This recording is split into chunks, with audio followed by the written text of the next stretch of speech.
Alright, so let's get started. First of all, you're gonna open this top part, the top lid, like so, and you're gonna find inside a filter. So this is how the filter is looking. This is a reusable filter. So what you have to do now is to put some coffee inside. Here I have some grounded coffee. And the quantity you're gonna put inside really depends, okay? It depends on how strong you like your coffee and how strong is the coffee gonna put inside. For me, this one, I like to put, whoops, I made a mess. All right, I like to put 2 spoons, 2 teaspoons, like so. Like that. But this is my taste. Again, you need to experiment. Some coffee are not strong at all. I'll put 3, 4 or 4 teaspoons. This one with 2 is fine. So you'll need to check by yourself, and you know, everybody prefers something different. So yeah.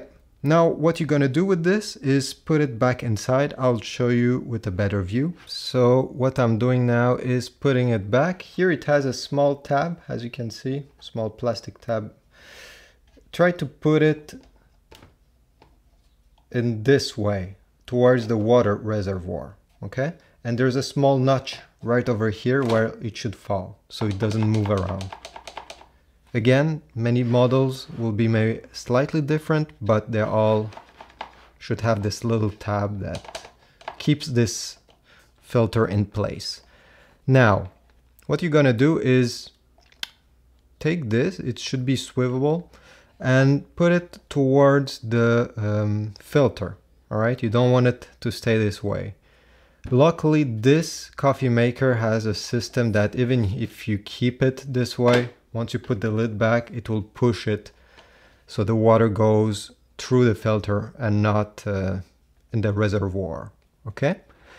Now, we need to put the water.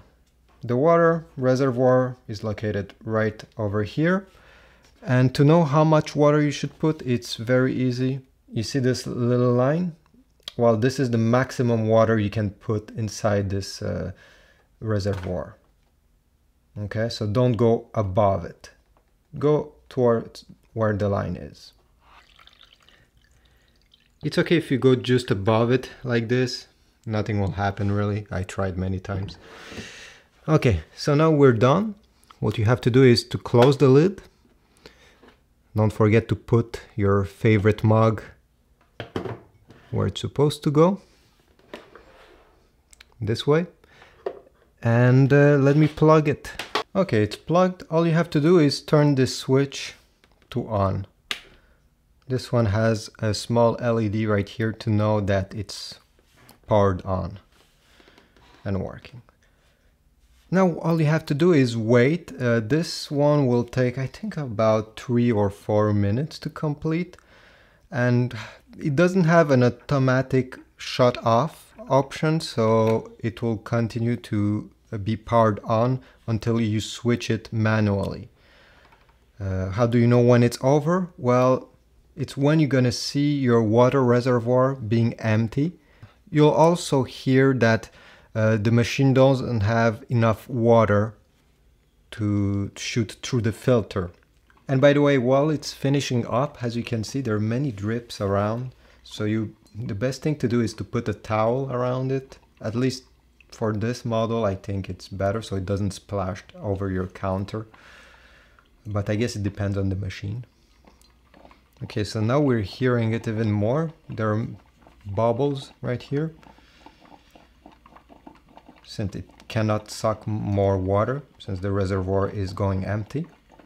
And soon I'll have to turn it off. But it's still dripping really well, so I'll let it finish.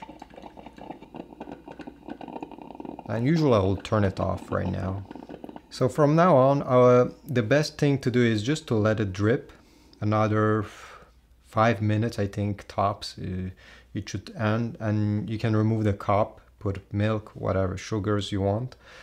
And yeah, after 5 minutes you can open up, but be careful because it's really warm and steamy inside. I won't suggest you to touch it right now or to open it.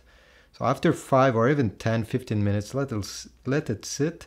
You can open this up and clean the filter with tap water and dish soap. And let the lid open, since there's a lot of humidity built in here, and this way it will escape.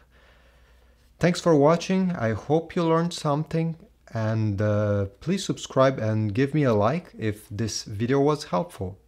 See you in the next one.